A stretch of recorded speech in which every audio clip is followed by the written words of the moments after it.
అంటే మనం సంచులు పట్టుకొని మార్కెట్‌కి వెళ్ళిపోవడమే గదా! నేను కూడా అట్లాగే వెళ్ళిపోతే నాకు చక్కగా పెద్ద పెద్ద రొయ్యలు కనిపించినియి.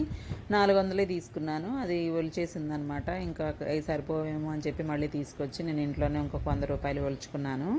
చాలా పెద్దగా వచ్చినాయి. చాలా టేస్ట్ కూడా సూపర్‌గా ఉన్నాయి. సరేలే లూజ్ ప్రాన్స్ చేసుకుందాం బావుంటుంది గదా! అని చెప్పేసేసి ఇంక ఇలా చేసేసాను. చాలా ఈజీ, చాలా సింపుల్‌గా చేసేసుకోవచ్చు. పెద్ద కష్టంగా ఏమి ఉండదు. కొంచెం వెల్లుల్లిపాయలు, ఉల్లిపాయలు, కరివేపాకు ఇవన్నీ నూనెలో ఫ్రై చేసేసి ఇంకా పసుపు, కారం మీకు కావాలనుకుంటే మనం ముందే మ్యారినేషన్ చేసేసుకోవచ్చు. చేసేసి సోయా సాసు, కర్డ్ వేసేసి దగ్గరికి అయిపోయిన తర్వాత అందులో ప్రాన్స్ వేసేయడమే ఫ్రై చేసుకున్నవి.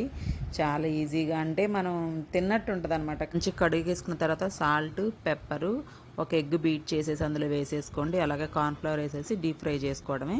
ఆ డీప్ ఫ్రై చేసింది ఇలా చేసుకోవడం అనమాట. చాలా టేస్టీగా ఉంటుంది. తప్పకుండా ఇలా ట్రై చేసేయండి.